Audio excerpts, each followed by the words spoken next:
10.5க்காகவும் சாதிவாரி கணக்கெடுக்க வேண்டும் என்றும் முதலமைச்சர் அவர்களை கோட்டையிலே சென்று சந்தித்து 35 நிமிடம் ஒரு பேராசிரியர் பாடம் எடுப்பது போல பாடம் எடுத்தோம். ஆனாலும் இதுவரை பயனேதும் ஏற்படவில்லை. ஆக இந்த நேரத்திலே தமிழக முதல்வர் அவர்களை கேட்டுக்கொள்கின்றேன். நீங்கள் 10.5 சாதாரணமாக ஒரே வாரத்திலே கொடுக்க முடியும். இருக்கின்ற தரவுகளை வைத்துக்கொண்டு நீங்கள் கொடுக்க முடியும். ஆனாலும் இது செய்ய மறுக்கின்றீர்கள். இது இன்னொன்று சாதிவாரி கணக்கெடுப்பு. மத்திய அரசு தான் எடுக்கும் என்று சொல்லிக்கொண்டு தட்டி கழிக்கின்றீர்கள். நான் இந்த நேரத்தில் சொல்லுகின்றேன், உங்களாலே முடியும். பல மாநிலங்கள் அதை செய்திருக்கிறார்கள்.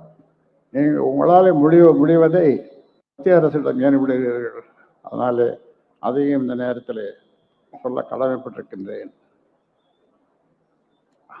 அதற்காக போராடாமல் நாங்கள் விடமாட்டோம், விடப்போவதுமில்லை. ஏனென்றால் இந்த மக்கள், தமிழ்நாட்டு மக்கள் எதிர்பார்த்து கொண்டிருக்கிறார்கள். அதனாலே ஒரு கடுமையான போராட்டத்தை எங்களுடைய இளைஞர்கள் எதிர்பார்த்து கொண்டிருக்கிறார்கள்.